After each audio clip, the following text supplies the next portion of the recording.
திமுக அதிமுக கூட்டணி ஏற்படுமா என்ற ஒரு சந்தேகம், சர்ச்சை, பேச்சு கடந்த 2-3 மாதங்களாகவே தமிழக வெற்றிக் கழகம் ஆட்சிக்கு வந்த பின்னர் இந்த பேச்சு அதிகமாகிக் கொண்டே இருக்கிறது. முதலமைச்சர் விஜய் கட்சியின் எழுச்சி கழகங்களுக்கு ஒரு நெருக்கடியா என்பது குறித்து நம்மிடையே பேசுவதற்காக திராவிட இயக்க ஆய்வாளர், மூத்த பத்திரிகையாளர் துரைக்கர்ணா நம்மோடு இணைந்திருக்கிறார். திராவிட இயக்கங்களின் தோற்றம், வளர்ச்சி மற்றும் அவர்கள் ஆட்சியை பிடித்த காலம், வெற்றி தோல்வி ஆகியவற்றை உடனிருந்து பார்த்த ஒரு மூத்த அனுபவஸ்தர் துரைக்கர்ணாவிடம் கேட்கலாம்.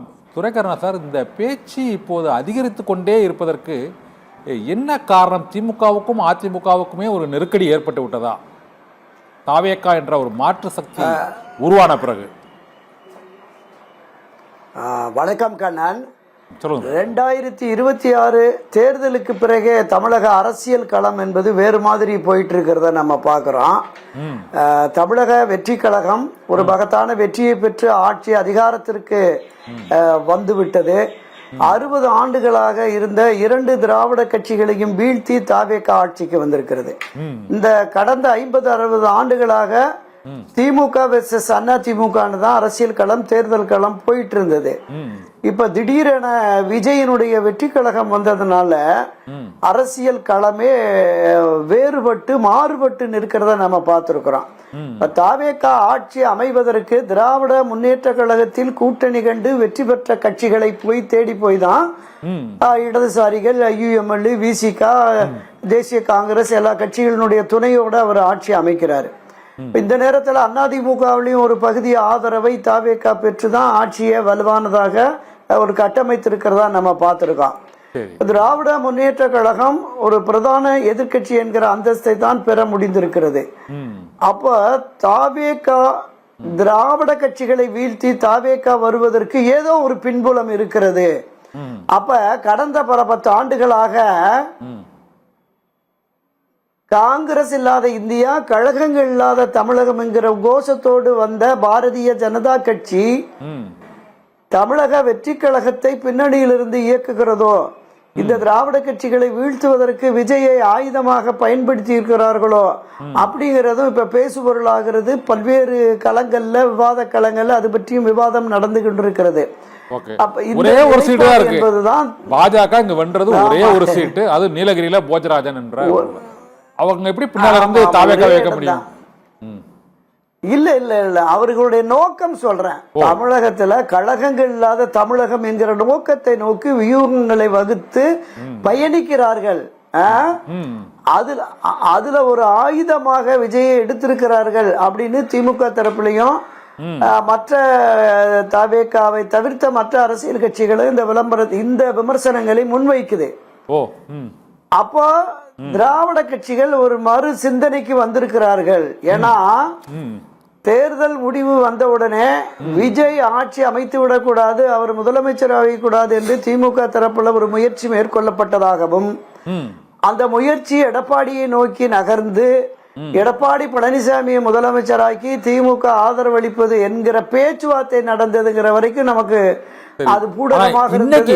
இன்னைக்கு மறந்துருக்காரு துரைக்கர். இன்னைக்கு அது ஒரு கட்டுக்கதை. திமுக தீயசக்தி என்பதுதான் எம்ஜிஆர் எங்களுக்கு சொன்னது, அதைத்தான் நாங்கள் பின்பற்றி வருகிறோம் என்று இன்னைக்கு மறுத்திருக்கிறார். கொஞ்சம் லேட்டு தான், ஆனா மறுத்திருக்கிறார். இல்ல இல்ல, எப்போது வேண்டுமானாலும் சொல்லுகிற கருத்தை மாற்றி சொல்லலாம். அதுல எந்த மாற்று கருத்துல அரசியல்வாதிகளுக்கு அது சகஜமானதுதான். நீங்க 5ஆம் தேதி இங்க ரிசல்ட் 6ஆம் தேதி அதிமுக தலைமை அலுவலகத்துல சட்டமன்ற உறுப்பினர்களின் கூட்டம் கூடி அங்க சட்டமன்ற குழு தலைவரை தேர்ந்தெடுப்போம்னு பேசிட்டு அப்புறம் புதுச்சேரி ரிசார்ட்டுக்கு எதுக்கு போனாங்கிற கேள்வி இருக்குல்ல. அந்த ரிசார்ட்ல பங்கேற்ற 47 எம்எல்ஏக்களும் சொல்றாங்கல்ல, இந்த அரசியல் சூழல் என்பது நம்மை நோக்கி வருகிறது, ஒரு நல்ல செய்தி, இனிப்பான செய்தி வரும்னு எடப்பாடி பழனிசாமி பேசினார் அப்படிங்கிறது அங்க இருக்கிற எம்எல்ஏக்கள் எல்லோருக்குமே தெரியும் இல்லையா? அடுத்த 1 மணி நேரத்துல திரு தம்பிதுரை சொல்றார், இந்த முறையும் முதலமைச்சராக எடப்பாடி பழனிசாமி அவர் தலைமையில் ஆட்சி அமைய வேண்டும் என்று மக்கள் விரும்பி இருக்கிறார்கள், அது நடக்குங்கிறார். ஓ. ம். அடுத்த 15வது நிமிடம் செம்மலை சொல்றாரு, ம். இந்த காலகட்டத்தில் எடப்பாடி பழனிசாமி கிங் மேக்கராகல, அவர் தான் கிங்காவே இருப்பாருங்கிறார். ம். என்ன பொருள்? அவர் எடப்பாடி இன்றைக்கு மறுத்திருக்கலாம். ஆனால் இடதுசாரிகள் சொன்னாங்க, விசிகா சொன்னது, ஐயுஎம்எல் சொன்னது, எல்லா தலைவர்களும் சொன்னாங்களா, ஆமா இது போன்ற பேச்சுவார்த்தை நடைபெற்றது, திமுக எங்களிடம் சொன்னதுன்னு சொன்னாங்கல்ல. அது அப்ப அவங்க அத்தனை பேரும் கருத்தும் பொய்யா? எடப்பாடி பழனிசாமி அவர்கள் இது போன்ற மறுப்புகளை பலமுறை சொல்லி இருக்கிறார். ஒரு உதாரணத்தை சொல்றேன். 2024 தேர்தல் தோல்விக்கு பிறகு 6 தலைவர்கள் போய் சந்திச்சு பேசினாங்கல்ல, 2.5 மணி நேரம் பேசியிருக்காங்க. 2.5 மணி நேரம் பேசியிருக்காங்க. அந்த 6 தலைவர்கள் என்னை சந்தித்தது பச்சை பொய்ன்னு சொன்னார்ல. எப்படி? அப்ப எத்தகைய நம்பிக்கைக்கு உரியவர் எடப்பாடிங்கிறத இதுல இருந்து நீங்க புரிஞ்சுக்கலாம். அவர் இன்றைக்கு மறுத்திருக்கலாம், நடந்தது உண்மை என்பது அவர் மனச்சாட்சிக்கும் தெரியும், சம்பந்தப்பட்ட தலைவர்கள் எல்லோருக்குமே தெரியும்.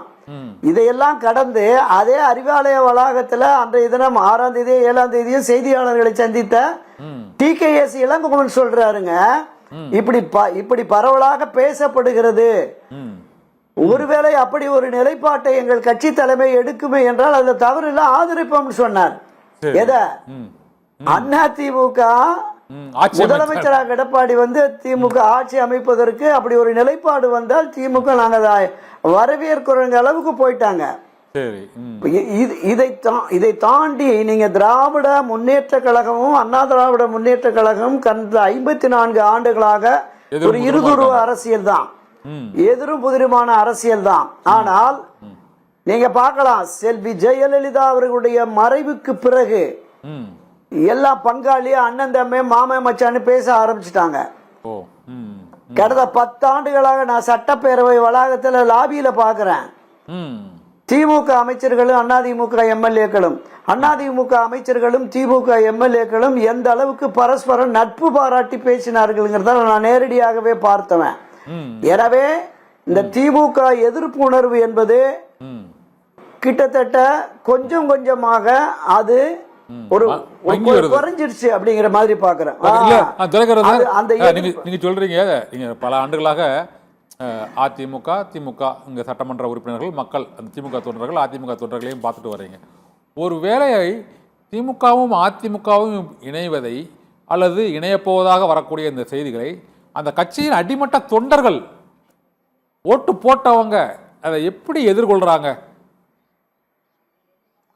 அதாவது அண்ணா திராவிட முன்னேற்ற கழகத்தில் இப்போது பயணித்துக் கொண்டிருக்கிற என்னை போன்ற 70 வயது கடந்தவர்கள் 100% திமுக எதிர்ப்பில் இருப்பார்கள். சரி. ஒரு 50 வயதுக்கு மேல் உள்ளவர்கள் திமுகவின் எதிர்ப்பு என்பது அவங்களுக்கு ஒரு 50% எதிர்ப்புணர்வு இருக்கும். 50 வயதுக்கு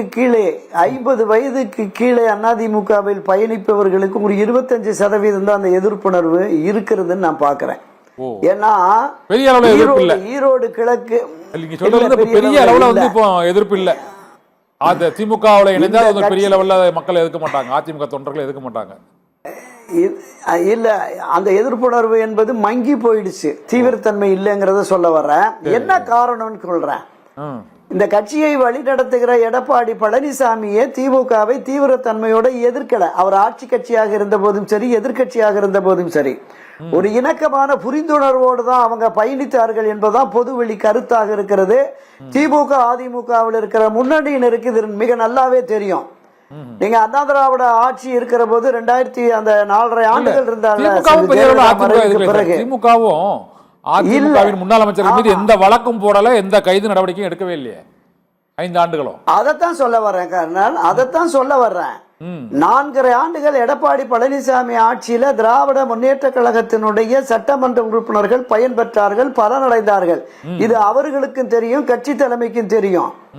திராவிட முன்னேற்ற கழக ஆட்சி அமைந்தால் எடப்பாடி உட்பட இந்த கலெக்ஷன் கரப்ஷன் கமிஷன்ல ஈடுபட்ட அத்தனை பேரையும் சிறையில தள்ளி அவர்கள் கொள்ளையடித்த சொத்துக்களை அரசு கஜானாவுக்கு கொண்டு வருவேன்னு அன்றைய எதிர்கட்சி தலைவர் திரு மு.க. ஸ்டாலின் சொன்னார்ல.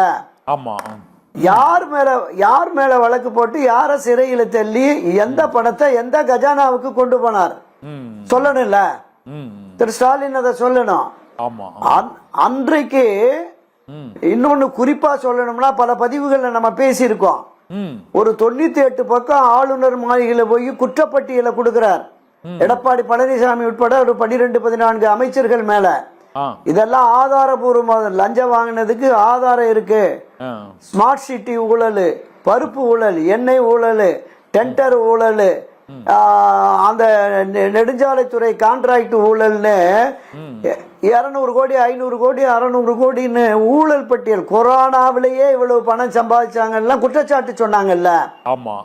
இந்த குற்றச்சாட்டுகளை ஆட்சிக்கு வந்த 5 ஆண்டுகள்ல திமுக அரசு என்ன நடவடிக்கை எடுத்தது? நீங்க கேட்டதான். இதையெல்லாம் தாண்டி இந்த கொடநாடு கொலை கொள்ளை வழக்கினுடைய உண்மை குற்றவாளியை கண்டறிந்து தண்டிப்போம் சொன்னார்ல திரு ஸ்டாலின் அவர்கள். யார தண்டிச்சாரு? ஆக பரஸ்பரம் எடப்பாடி பழனிசாமி அதிமுக தலைமை ஏற்றதற்கு பிறகு ஒரு புரிந்துணர்வோடு போகிறார்கள். தீவிரத்தன்மையோட தேர்தலுக்கு முன்பே உண்மை திரு அண்ணாமலை அவர்கள் நாங்க தான் பிரதான எதிர்கட்சி. அவங்க 65 எம்எல்ஏ இருந்தாலும் நாங்க தான் எதிர்கட்சின்னு களமாடினார்ல. அந்த பாஜக தலைவராக அண்ணாமலை இருந்த போது இருந்த திமுக எதிர்ப்பு உணர்வு என்பது திரு எடப்பாடி பழனிசாமி தலைமையிலான பிரதான எதிர்கட்சிக்கு இருந்ததா? இல்லையே. செல்வி ஜெயலலிதா காலத்துல நம்ம பார்த்தோம், நகர அளவுல, ஒன்றிய அளவுல, பேரூர் அளவுல, மாவட்ட அளவுல அவ்வப்போது ஆர்ப்பாட்டம், மறியல், உண்ணாவிரதம் நடக்கும். இவர் வெறும் அறிக்கையோட போயிட்டாரு. தேர்தல் பிரச்சாரத்தின் போது மேலோட்டமாக அறிக்கை இந்த மாதிரியான திமுக எதிர்ப்புங்கிற மாதிரி சொன்னார். வெறும் அறிக்கையிலையும் விஜய் வர்றது காரணமா சார்? திமுக அதிமுகவுக்குள்ள ஒரு அண்டர்ஸ்டாண்டிங் தான் தாவேகா வெற்றி பெறுவதற்கான ஒரு முதல் காரணமா நினைக்கிறீங்களா? தாவேகாவுடைய வெற்றியை எவராலும் கணிக்க முடியல. என்ன, திராவிட முன்னேற்ற கழக, அண்ணா திராவிட முன்னேற்ற கழகத்தின் மீது பரஸ்பரமாக பொது வெளிகள் மக்கள் மத்தியில 2 பேருமே ஊழல்வாதிகள், இவரு லஞ்ச ஊழல், இவங்களை சிறை தள்ளுவேன்னு இவங்க சொல்றாங்க, ஒண்ணும் செய்யறது இல்ல. இவங்க ஆட்சிக்கு வந்தோடனே இவர்கள் லஞ்ச ஊழல்ல ஈடுபடுறாங்க, இவங்களை நடவடிக்கை எடுக்கணும் இவங்களும் சொல்லல. அப்ப 2 பேருமே ஒருங்கிணைந்து போறாங்க அப்படிங்கிற மாதிரியான பார்வை பொதுவெளியில வந்துட்டதுனாலதான் இந்த வெற்றி தாவேகாவுக்கு சாத்தியப்பட்டிருக்கு அப்படின்னு. அப்ப 2 கழகங்களும் யோசிக்க தொடங்கிருச்சு. ஒரு 3வது ஒரு சக்தி, ஒரு பெரிய சக்தியாக ஆட்சி அதிகாரத்திற்கு. ஏன்னா இந்த திராவிட முன்னேற்ற கழகம், அண்ணா திராவிட முன்னேற்ற கழகத்துக்கு எதிராக கடந்த 40 ஆண்டுகளாக மாற்று அரசியலை, மாற்று அதிகாரத்தை கைப்பற்றுவதற்காக களத்திற்கு வந்த யாராலும் வெற்றி பெற முடியல. பிரபல நட்சத்திரங்களாலும் முடியல, அரசியல் கட்சிகளாலும் முடியல, மதிமுக, பாமக, இடதுசாரிகள் யாராலும் முடியல. அப்ப ஒரு திரை நட்சத்திரமாக ஒரு அபரிமிதமான வெற்றியை பெற்று ஆட்சிக்கு வந்த உடனே இது ஒரு ஆபத்தான போக்கா இருக்கிறது. இந்த திராவிட கருத்தியலை வீழ்த்தி இனி திராவிட கட்சிகள் ஆட்சி அதிகாரத்திற்கு வர முடியாத ஒரு நிலையை உருவாக்கி விட்டார்களோ என்கிற எண்ணம் வருகிற பொழுது விஜய் திமுகவும் அதிமுக தனியா தோற்கடிக்க முடியாதா? விஜய் தமிழக வெற்றி கழகத்தை வரக்கூடிய தேர்தல்களில் திமுகவும் அதிமுகவும் தடுத்து நின்று அந்த வேட்பாளர்களை தோற்கடிக்க முடியாது அப்படின்னு நினைக்கிறீங்களா? இல்ல, அதுதான் இப்ப இதுவரைக்கும் 60 ஆண்டுகளாக நேரடி மோதல் இருந்தது. சரி, திமுக அண்ணா திமுகவுக்கு நேரடி மோதல். திமுகவை வீழ்த்தினால் அதிமுக ஆட்சிக்கு வரும், அதிமுகவை வீழ்த்தினால் திமுக ஆட்சிக்கு வரும். ஆனால் இன்றைய இளம் தலைமுறையினர் மத்தியில ஒரு பெரிய ஈர்ப்போடு தாவேகா வந்துருச்சு. அப்ப இருவரும் தனித்தனியாக போட்டியிட்டு கணிசமான இப்போது பெற்றிருக்கிறது போல கணிசமான தொகுதிகளை பிரித்தால் மீண்டும் தாவேகா வருவதற்கான வாய்ப்பு இருக்குங்கிற சந்தேகம். என்ன சந்தேகம்னா, இதை விட மிகப்பெரிய ஒரு எழுச்சி, ஒரு செல்வாக்கோடு மம்தா பானர்ஜி 3 முறை மேற்கு வங்கத்தில் வெற்றி பெற்றார். அரவிந்த் கெஜ்ரிவால் அங்கு 3 முறை வெற்றி பெற்றார். ஷீலா தீட்சித் இதை விட அதிக செல்வாக்கோடு வெற்றி பெற்றார். ஒரு 108 இடத்துல வெற்றி பெற்று ஆட்சி அமைத்தவங்களை பார்த்து திமுகவும் அதிமுகவும் இந்த அளவுக்கு ஏன் பயப்படுறாங்க சார்? இல்ல, நீங்க வட மாநிலங்களுடைய அரசியல் நிலைப்பாடு வேறு, தமிழகத்தினுடைய அரசியல் நிலைப்பாடு வேறு. திராவிட முன்னேற்ற கழகம், அண்ணா திராவிட முன்னேற்ற கழகம், இந்த இரண்டு பெரிய கட்சிகளும் வலுவான கட்டமைப்போடு, நிர்வாக பலத்தோடு, தொண்டர்கள் பலத்தோடு இருந்த கட்சிகள். இந்த இரண்டு கட்சிகளுமே 2 கோடிக்கும் மேற்பட்ட தொண்டர்கள் பலம் உள்ள கட்சிகள். இந்த இரண்டு கட்சிகளையுமே ஒரு புதிதாக வந்த அரசியல் சக்தி, எந்த அரசியல் பக்குவமும் புரிதலும் இல்லை. கடந்த 30 ஆண்டுகளாக அவங்க ரசிகர் மன்றம் நடத்தியிருக்கலாம், இயக்கங்கள் நடத்தியிருக்கலாம். ஆனால் அரசியல் பயணம் என்பது, நேரடி அரசியல் பங்களிப்பு என்பது இல்ல. நீங்க திமுக அதிமுகவிலிருந்து அரசியலுக்கு வந்து ஆட்சி அதிகாரத்திற்கு நாடாளுமன்ற உறுப்பினர்களாக, சட்டமன்ற உறுப்பினர்களாக வருபவர்களுக்கு முன் அனுபவம் என்பது நிறைய இருக்கும். அவங்க மாவட்ட அளவுல, மாநகர அளவுல உள்ளாட்சி பிரதிநிதிகளாக இருப்பாங்க, அல்லது MP MLAக்களாக இருந்திருப்பாங்க. கட்சியில 30-40 ஆண்டுகள் நிர்வாக அனுபவமும் அரசியல் அனுபவமும் பெற்றிருப்பார்கள். ஆனால் அப்படிப்பட்ட ஒரு நிலை இல்லாத தாவேகா திடீரென 108 இடங்களை பெற்று ஆட்சி அதிகாரத்திற்கு வந்தவுடனே இயல்பாகவே ஆக ஒரு நெருக்கடி உருவாகி விட்டது அப்படிங்கிற பார்வை இருக்கு. திராவிட முன்னேற்ற கழகத்தை வீழ்த்தி ஆட்சிக்கு வருவோம் என்று களமாடிய அதிமுக 3வது இடத்துக்கு போயிடுச்சு. இந்த முறையும் அதிமுகவை ஆட்சிக்கு வரவிடாமல் தடுத்து 7வது முறையாகவும் ஆட்சிக்கு வந்து விடுவோம் என்று களமாடிய திராவிட முன்னேற்ற கழகம் பிரதான எதிர்க்கட்சி என்கிற அந்தஸ்துக்கு தான் வர முடிஞ்சிருக்கு. இந்த இடத்துல தான் வர இந்த இடத்துக்கு தான் இவங்க, நீங்க சொன்னீங்களா, இந்த எதிர்க்கட்சி அப்படிங்கிறது வந்து இவனுக்கு 59, அவங்களுக்கு 47, உங்களுக்கு 108. யாரையும் மக்கள் மொத்தமா புறக்கணிக்கல. இவருக்கு ஒரு வாய்ப்பு கூட கொடுத்துருக்காங்க, இவங்களுக்கு கொஞ்சம் தட்டி வச்சிருக்கிறாங்களே ஒழிய ஒட்டுமொத்தமா திமுக வேண்டாம், அதிமுக வேண்டாம்னு மக்கள் புறக்கணிக்கல. ஆனா அதுக்குள்ள இவங்க ஏன் பதறாங்கன்னு தான் தெரியல. அதிமுக இருந்து எல்லாரும் அங்க போறது, திமுக முன்னாள் அமைச்சர் பையன் போய் சேர்றது, இவங்க 2 பேரும் சேர்ந்துடலாமாங்கிறது, இந்த பதற்றம் எதுக்கு அப்படிங்கிற இல்ல. இப்போ இந்த கட்சியை எதிர்த்து களமாடக்கூடிய சக்தி 2 திராவிட கட்சிகளுக்கும் இருக்கு. ஆனா ஒன்று, அண்ணா திராவிட முன்னேற்ற கழகத்தின் தலைமை பொறுப்பேற்றிருக்கிற எடப்பாடி பழனிசாமியினுடைய பிடிவாத போக்கு, அவருடைய சர்வாதிகாரத்தனத்தால் இனி அதிமுகவை இவரால் வெற்றி பாதைக்கு அழைத்து செல்ல முடியாது என்று கட்சியின் முன்னோடிகள், மூத்த தலைவர்கள் எல்லோருமே கருதிதான் இடம் மாறுகிறார்கள், முகாம் மாறுகிறார்கள். அதை நான் ஏற்கல. அது தவறானது, ஜனநாயகத்திற்கு ஆபத்தான ஒரு போக்கு. நீங்க ரெட்டலையில நின்று வெற்றி பெற்று அந்த மக்களுக்கு நன்றி சொல்ல கூட போகாம உடனடியா வந்து அந்த பதவியை ராஜினாமா செஞ்சு இன்னொருக்கு முகாமுக்கு போறது என்பதை அந்த மக்கள் ஏற்க மாட்டார்கள். இந்த செயல் என்பது சரியானது அல்ல. நீங்க 30-40 ஆண்டு அதிமுகவில் பயணித்து பதவிகளில், பொறுப்புகளில் இருந்து ஆண்டு அனுபவித்து விட்டு இன்றைக்கு கட்சி ஒரு நெருக்கடியான நிலையில் இருக்கிற பொழுது, இந்த நெருக்கடியிலிருந்து கட்சியை மீட்டெடுப்பதற்கு இங்கிருந்து போராடி, எடப்பாடி பழனிசாமிக்கு எதிராக போராட்டம், ஆர்ப்பாட்டம், உண்ணாவிரதம் இருங்கள, என்ன கெட்டு போச்சு, கட்சியை காப்பாத்துறதுக்கு களம் இறங்குகள. அப்படி களமாடாமல் இவர்கள் மாற்று முகாமுக்கு போவது என்பது அது ஒரு சரியான, அவங்களுமே ஒரு சுயநலம் என்பதையும் அவர்கள் அரசியல் இருப்பை தக்க வைத்துக் கொள்ள வேண்டும், அதை மக்கள் பார்த்துக்கிட்டு இருக்காங்க. அப்ப எனவேதான் இந்த நிலைப்பாடு. இப்ப திராவிட முன்னேற்ற கழகத்திலிருந்து ஒரு சிலர் போறாங்க, முன்னாள் MLAக்கள், ஒன்றிய நகர பொறுப்புகள் இருக்கிறாங்க, அங்கே போய் கொண்டிருக்கிறார்கள். என்ன காரணம்னா, அடுத்து வருகிற இளம் தலைமுறையினர் தான் பெருவாரியான வாக்காளர்களாக இருக்கிறார்கள். அவர்கள் வந்து தாவேகாவுக்கு இந்த முறை ஆதரவளித்திருக்கிறார்கள். 5 ஆண்டுகள் இந்த ஆட்சி தொடரும். இந்த 5 ஆண்டுகளுக்கு பிறகு இதே போல திமுகவும் கணிசமான இடங்களை பிரித்து கொண்டால் ஒரு இதே 108, 110, 120 இவங்களுக்கு கிடைக்க வாய்ப்பு இருக்கு என்று இங்கிருந்து கருதுகிறார்கள். அந்த கருத்தாக்கம் தான் இந்த திராவிட கட்சிகளை வீழ்த்தி தாவேகா வந்து விட்டது, தாவேகா நீடிக்க கூடாது என்கிற பார்வை 2 தரப்புக்குமே வந்திருக்கு. அதனால பல்வேறு வழக்குகள், போக்குவரத்து, நம்ம தகுதி இழப்பு வழக்குகள், குதிரை பேர வழக்குகள் இதெல்லாமே போயிட்டு இருக்கு. இதனுடைய ரிசல்ட் என்ன மாதிரி வருங்கிறத பொறுத்து தான் அந்த ஆட்சி நீடிக்குமா போகுமான்னு இருக்கு. இந்த நேரத்துல தான் இப்ப இந்திய கம்யூனிஸ்ட் கட்சி வீரபாண்டியன் கூட நேற்று சொல்லியிருக்காரு, திமுக அதிமுக இணைந்து செயல்பட. 27 எம்ஜிஆர் முடியல கல்யாண சுந்தரமும் ராமமூர்த்தியும் கை உயர்த்தியது போல EPS ஸ்டாலின் ஒரே மண்ணில் கை உயர்த்துவாங்களா சார்? அதுதான் 68, 69 இருந்து பிரிந்து நின்ற இந்திய கம்யூனிஸ்ட் மார்க்சிய கம்யூனிஸ்ட் 1973ஆம் ஆண்டு திண்டுக்கல் நாடாளுமன்ற இடைத்தேர்தலில் இந்த 2 கம்யூனிஸ்ட் கட்சிகளை இணைத்தது புரட்சி தலைவர் எம்ஜிஆர்.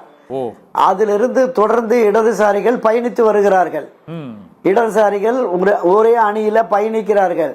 அதே போல திமுகவும் அதிமுகவும் ஒரே அணியில் பயணிக்க வேண்டும் என்று இடதுசாரிகள் விரும்புகிறார்கள். இந்த பின்னணியிலே பாஜக இருந்து பாஜகவினுடைய ஆளுகைக்கு இணைப்பு விஜய் தான் சார். திமுக அதிமுக இணைப்புக்கு பேருதவி விஜய் தான் பண்றாருன்னு நினைக்கிறேன். ஆமா, விஜயனுடைய அந்த வளர்ச்சி என்பது ஒரு தாக்கத்தை உருவாக்கி இருக்கிறது.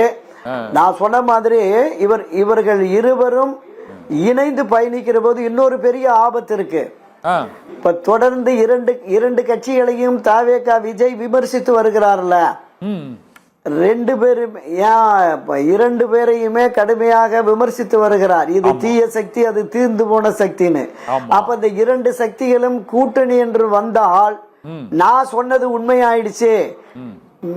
நீங்க மக்கள் என்னை வாக்களித்து தேர்ந்தெடுத்தீர்கள், ஆட்சியின் தலைமை அந்த பிரச்சாரம் பண்ணா இது தாவேகாவுக்கு அது ஒரு ஆதாய அரசியலா தான் இருக்கும். அவருக்கு கூடுதலான ஆதாயம் கிடைக்கும். அப்படி இணைந்து பயணிக்கிற பொழுது இரண்டாவதாக பலன் திமுகவுக்கு கிடைக்கும். அதிமுகவுக்கு இதுல என்ன பலன் கிடைக்கும்னா ஒன்னும் கிடைக்கிறதுக்கான வாய்ப்பே இல்லை அப்படிங்கறதான் பாக்குறேன். மிக குறைவான இடங்கள். அதிமுக ஒரு 30 ஆண்டுகள் ஆண்ட ஒரு கட்சி, அதிகமான வாக்கு வங்கி உடைய ஒரு கட்சி. இப்ப 2 தேர்தலில் தோற்றுருக்கிறாங்க, அது வேற. இருந்தாலும் ஒட்டு மொத்தமா அந்த வாக்கு வங்கி மொத்தமாவே கரைஞ்சிரும் நினைக்கிறீங்களா? அது இல்ல இல்ல இல்ல, நான் பல பதிவுகள்ல பேசியிருக்கேன் கண்ணன். இந்த கட்சியில இது வந்து தொண்டர்கள் கட்சி. புரட்சி தலைவர் எம்ஜிஆர், செல்வி ஜெயலலிதா ரிட்டைலை, இந்த காங்கிரஸ் கட்சி மாதிரி ஆயிருமா ஈர்ப்பு சக்தி பேசுறத பார்த்தா காங்கிரஸ் கட்சி மாதிரி ஆயிரும் அதிமுக சொல்றாங்க. அந்த வாய்ப்பு இல்ல இல்ல, இன்னும் 1.5 கோடி 1 கோடிக்கு மேற்பட்ட கிட்டத்தட்ட 1.25 கோடி 1.5 கோடி தொண்டர்கள் இருக்கிறாங்க. இந்த கட்சியை வழிநடத்துவதற்கு சரியாக நெறிப்படுத்தி கொண்டு செல்வதற்கு ஒரு உரிய தலைமை, எல்லோரையும் அரவணைத்து அனுசரித்து செல்லக்கூடிய ஒரு தலைமை உருவாகிற பொழுது இது மீண்டு எழும். ஒன்னும் பிரச்சனையே இல்லை. ஆட்சி கூட ஓபிஎஸ்ல இருந்து விஜயபாஸ்கர்கள் வர எல்லாம் போயாச்சு வேற கட்சி. வேற யார் இருக்கா ஒருங்கிணைத்து செயல்படுத்துவதற்கு? இபிஎஸ் விட்டா கண்ணன், எம்ஜிஆர் காலத்தில் அரசியல் பயிற்சி பெற்ற பலரும் இன்னும் இருக்கிறாங்க. பல பேர் ஒதுங்கி இல்ல இல்ல. இன்றைக்கு புரட்சி தலைவர் எம்ஜிஆர் காலத்துல கழகம் தொடங்கிய போது இருந்த அந்த தொடக்கத்திற்கு எம்ஜிஆர் மன்றத்தினுடைய மூலாதாரமாக விளங்கிய முன்னாள் மேயர் சைதை துரைசாமி, திருநெல்வேலி பா இளமதி, மதுரை நவநீத கிருஷ்ண, ராமநாதபுரம் அன்பழகன், பொள்ளாச்சி ஜெயராமன், காஞ்சி பன்னீர்செல்வம், இந்த மாதிரி 72க்கு முன்னாடியே 69, 80, 70களில் மன்றங்கள் தொடங்கி 72ல வந்து பயிற்சி பெற்றவர்கள், தலைவரிடம் பயிற்சி பெற்றவர்கள் பலரும் இருக்காங்க. இதுல புரட்சி செல்வி ஜெயலலிதா காலத்துல அரசியலுக்கு வந்த முன்னணியினர் பலரும் இருக்காங்க. நீங்க கிடைத்தால் இல்ல நீங்க சொல்ற பொதுச் செயலாளர் பதவியை இன்னொருத்தருக்கு மாத்தி கொடுத்து செயல்பட்டு பார்க்கலாம் அப்படின்னு பாக்குறீங்களா? ஒரு கூட்டு நிச்சயமா நிச்சயமா நிச்சயமா இது போன்ற மூத்த முன்னோடிகள் கொண்ட குழுவினரை அமைத்து அந்த குழுவினரின் ஆலோசனையோடு நீங்க அந்த ஆலோசனையின் அடிப்படையில கட்சி செயல்பட்டா நிச்சயம் அந்த கட்சி, நான் தானே சொன்னேன், எந்த பிரதிபலனையும் எதிர்பாராமல் காலமெல்லாம் ரெட்டலைக்கு வாக்களிப்பதே தன் வாழ்நாள் கடமைன்னு கருதிட்டு இருக்கான். நீங்க இன்னுமே ரோட்ல போட்டுக்க சட்டை இருக்காது, வெறும் மேல் துண்டை மட்டுமே போட்டு எம்ஜிஆர் வாழ்க ஜெயலலிதா வாழ்க ரெட்டலைக்கு ஓட்டு போடுவேன்னு போற ஆட்கள் இருக்காங்க, இந்த தமிழ்நாட்டில் இருக்காங்க. எனவே அவர்களை நீங்க புரட்சி தலைவர் எம்ஜிஆர், செல்வி ஜெயலலிதா இவர்களுடைய அணுகுமுறை இருக்குல்ல, தனக்கு எதிரான கருத்து கொண்டு தனக்கு எதிராக கட்சிகளை தொடங்கி மிக மோசமா விமர்சித்தவர்களை கூட அவங்க எல்லாம் அரவணைச்சிட்டாங்கல்ல. நம்மளே பல பதிவுல பேசியிருக்கோம். அந்த மாதிரியான ஒரு அணுகுமுறை, ஒரு அரசியல் பண்பட்ட போக்கு இருந்ததுன்னா நிச்சயமா இது வரும் வரும். அதிமுக வந்து நான் பல ஆமா ஆமா நிச்சயமாக அதிமுகவினுடைய எதிர்காலம் என்பது தொண்டர்கள் கையில தான் இருக்கு. அந்த தொண்டர்கள் மனச்சோர்வு அடையக்கூடிய அளவுக்கான செயல்பாடுகளில் இன்றைய கட்சியை வழிநடத்துகிற பொதுச் செயலாளர் எடப்பாடி பழனிசாமி செயல்படுகிறார் என்கிற வருத்தம் தான். அதை எப்படி சீரமைப்பது? இப்ப இது இப்ப உள்ள சூழல்ல புரட்சி தலைவர் எம்ஜிஆர் மீதும் செல்வி ஜெயலலிதா மீதும் இந்த அண்ணா திராவிட முன்னேற்ற கழகம் என்கிற அரசியல் கட்சியின் மீதும் ஆர்வம் கொண்டிருக்கிற பல முக்கிய பிரமுகர்கள், அரசியலை கடந்து செயல்படுகிற தமிழகத்தின் நலம் விரும்புபவர்கள், அதிமுகவின் நலனை விரும்புபவர்கள் ஒரு வியூக வகுப்பாளர்களாக களம் இறங்கி இருக்கிறாங்க. இன்னும் ஒரு வாரமோ ஒரு மாத காலத்திலோ அந்த திட்டத்திற்கு, அந்த செயல் திட்டத்திற்கு, கட்சியை மீளுருவாக்கம் செய்வதற்கு இப்போது ஒரு குழு ஒரு முயற்சி மேற்கொண்டிருக்கிறது. எடப்பாடி பழனிசாமி ஒப்புக்கொண்டால் எடப்பாடி பழனிசாமி ஒப்புக்கொண்டால் எதிர்காலம் இருக்கிறது. இல்லை என்றால் அவருடைய அரசியல் எதிர்காலமோ வீணா போயிடும் அப்படிங்கிறத அவர் பார்த்துக்கணும். ஓகே, இன்னொரு நிறைவா ஒரு கேள்வி சார் துரைக்கண்ணன் சார். ஒருவேளை திமுகவும் அதிமுகவும் நீங்கள் சொல்வது இந்த அதிமுகவின் மீளுருவாக்கும் பணி அது நடைபெற்றுக் கொண்டிருக்கிறது. ஒருவேளை அதையும் தாண்டி 2029 தேர்தல் அல்லது இந்த இடைத்தேர்தல், இந்த இரண்டு தேர்தல்களும் தமிழக வெற்றி கழகத்தின் எதிர்காலத்தையும் திமுக அதிமுகவின் எதிர்காலத்தையும் ஓரளவு அது இந்த முடிவுகள் நிர்ணயித்து விடும். கிட்டத்தட்ட இந்த இடைத்தேர்தலில் ஒரு பெருவாரியான வெற்றியை தாவேக்க பெற்றாலோ அல்லது அதில் பாதி தொகுதிகளை திமுக அதிமுக பகிர்ந்து கொண்டாலோ இந்த அரசியலில் நீங்கள் சொன்ன மாதிரி அடுத்தடுத்து முயற்சிகள் மேற்கொள்ளப்படும். இந்த இரண்டிலும் ஒரு வேளை தாவேக்க அதிக வெற்றி பெற்று விட்டால் 2031 திமுகவும் அதிமுகவும் இணையக்கூடிய அந்த நெருக்கடிக்கு வந்து விடுமா? நீங்க அதை எப்படி பாக்குறீங்க? இந்த எம்பி எலெக்ஷன் இடைத்தேர்தல் இதுதான் உங்களோட எதிர்காலத்தை நிர்ணயிக்கணும்னு நான் நினைக்கிறேன். நீங்க என்ன நினைக்கிறீங்க? ஆமா ஆமா, இல்ல உண்மைதான். இடைத்தேர்தலை பொறுத்தளவுல ஏற்கனவே இரட்டை இலையில் வெற்றி பெற்ற ஒரு 6 பேர் போயிருக்காங்க. ஆமா, திருச்சி கிழக்கு ஒண்ணு, இப்ப இந்த 6 பேருக்கு இரட்டை இலையில் வாக்களித்த வாக்காளர்களுடைய மனநிலை என்னங்கிறது நமக்கு தெரியல. ஏனென்றால் இவர்கள் அனைவருமே விசில் சின்னத்தின் தாவேக வேட்பாளர்களை தோற்கடித்து வந்திருக்கிறார்கள். இந்த 6 பேரும் விசில் சின்னத்தில் போட்டியிடுகிற பொழுது இவர்களுடைய பிரச்சாரம், முதலமைச்சரும் அமைச்சர்களும் ஒரு பிரச்சாரம் மேற்கொள்வாங்கல்ல, நாங்க எங்களுக்கு போதிய பெரும்பான்மை இல்லாததால தான் 3 மாசத்துல போயிடும் 6 மாசத்துல போயிடும் அப்படின்னு சொல்லி இந்த திமுக அதிமுக பிரச்சாரம் பண்றாங்க. எனவே போதுமான அளவிற்கு எங்களுக்கு உறுப்பினர்கள், சட்டமன்ற உறுப்பினர்கள் இருந்தால் தான் 5 ஆண்டுகள் நாங்க ஆட்சி நடத்த முடியும் அப்படின்னு பிரச்சாரம் மேற்கொள்ளுகிற பொழுது இவர்களுக்கு ஆதரவு வருவதற்கு வாய்ப்பு இருக்கு நம்ம பார்க்கலாம். இந்த 6 மாத காலத்தில் இவருடைய செயல்பாடுகளை மிக கடுமையாக விமர்சிக்கிற திமுக அதிமுகவினுடைய அந்த விமர்சனம் மக்கள் மத்தியில் சென்றடைந்தால் நிச்சயமா தோல்விகளும் பெரிய அளவுல தோல்வி இல்லை, ஏதோ ஒரு 2-3 இடங்கள்ல வெற்றி, 2-3 இடங்கள்ல தோல்வியும் வரலாம். ஊரக உள்ளாட்சி தேர்தலை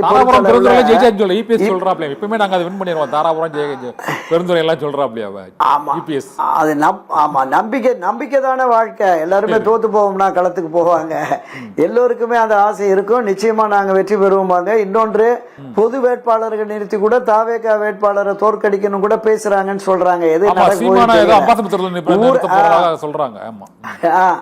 சொல்றாங்க. அப்ப அடுத்ததாக இந்த ஊரக உள்ளாட்சி தேர்தல்கள், மாநகராட்சி, நகரசபை, ஒன்றியம், பேரூர், கிராம கிளைகள் என்ற இந்த உள்ளாட்சி தேர்தல்கள், இந்த உள்ளாட்சி தேர்தல்கள்ல கிட்டத்தட்ட 1.5 லட்சத்துக்கு மேல பதவிகள், பொறுப்புகள் இருக்கு. அதுதான் அடுத்து வருகிற 2029 நாடாளுமன்ற தேர்தலையும் 2031 சட்டமன்ற தேர்தலையுமே தீர்மானிக்கக்கூடிய சக்தியாக இருக்கும். அங்க திமுகவும் அதிமுகவும் ஒருமித்து களமாடுனா பெரிய அளவுல வெற்றியை பெற்று வருவார்கள். ஆனால் இதே நிலைப்பாட்டில் 3 அணியாக நிற்கிற பொழுது ஆட்சி கட்சியான தாவேக பிரமுகர்களுக்கு அங்கங்க கொஞ்சம் வாய்ப்புகள் கூடுதலா இருக்கும்னு நான் பாக்குறேன். நகர்ப்புற கிராமப்புற பகுதிகளில் பெரிய அளவு தாவேகாவுக்கு கட்டமைப்பு இல்லை, ஆனால் திமுக அதிமுகவுக்கு இருக்கிறது. இதுல பிரதான எதிர்கட்சி திமுக, 3வது இடத்தில் இருக்கிற அடுத்த எதிர்கட்சியாக அதிமுக இருக்கிறது. அமைச்சர்கள், அதிகாரிகள் எல்லோருடைய ஆதரவும் ஆட்சி கட்சிக்கு இருக்கும். எனவே அந்த நிலைப்பாட்டோடு இவர்கள் உள்ளாட்சி தேர்தலில் ஒரு கணிசமான இடங்களை பெற்றுவிட்டால் அடுத்து வருகிற 2029 நாடாளுமன்ற தேர்தல்ல ஒரு கருத்து இருக்கிறது. 2029 தேர்தலில் தாவேக ஆட்சியை கலைத்து விட்டு சட்டமன்றத்துக்கும் நாடாளுமன்றத்துக்குமே தேர்தல் வரலாம் அப்படின்னு ஒரே டெல்லி மாதிரி ஒரே பத்திரிகையாளர்கள் தேர்தல். சொல்றாங்க. ஒரே நாடு ஒரே தேர்தல் பிற மாநிலங்கள்ல எந்த அளவுக்கு இருக்குன்னு தெரியல. இங்க அது அனுதாபம் மாறிடாது இதை சார். வந்து ஒரு சப்போஸ் அதுல விஜய் ஆட்சி கலைஞ்சதுன்னா ஒரு அனுதாபம் மாறிடாது. அது தற்போது இல்ல, இந்த ஆட்சி அதான் கலைக்கப்பட்டால் எப்படி ஒரு இது அனுதாபமா வரப்போகுது? மாறிடாதாங்க. ஆமா ஆமா ஆமா நீங்க 5 ஆண்டுகள் 2031 வரைக்கும் நாங்க வாக்களித்து இந்த ஆட்சிக்கு 5 ஆண்டுகள் நாங்க பவர் கொடுத்திருந்தோம், இடையில நீங்கள் எங்களை வீழ்த்திட்டீங்கன்னு.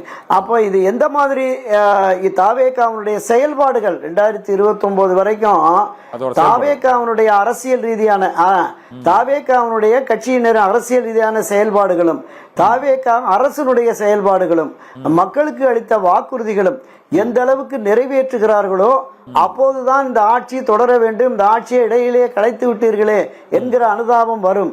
அப்படி இல்லை என்றால் திமுக அதிமுகவுடைய பிரச்சாரத்தின் விளைவாக அது தாவேகாவுக்கு ஒரு தோல்வியாக கூட முடியலாம் என்பதுதான் என்னுடைய பார்வை, கருத்து. கண்ணன், ஓகே, நன்றி துரைக்கண்ணா சார். இது அதிமுகவை மீளுருவாக்கம் செய்வதற்கு இபிஎஸ் என்ன முடிவெடுக்க போகிறார், திமுகவை அடுத்த பாய்ச்சலுக்கு திமுக தலைவர் மு க ஸ்டாலின் என்ன வியூகம் அமைக்கிறார் மற்றும் மக்கள் தாவேகாவிற்கு என்ன தீர்ப்பளிக்க போகிறார்கள் என்பது அடுத்தடுத்து வரக்கூடிய தேர்தலில் மக்கள் முடிவு செய்வார்கள். அதுவரை அரசியல் சதுரங்கம் நிகழ்ச்சியில் மற்றொரு ஆளுமையோடு சந்திக்கலாம். நன்றி.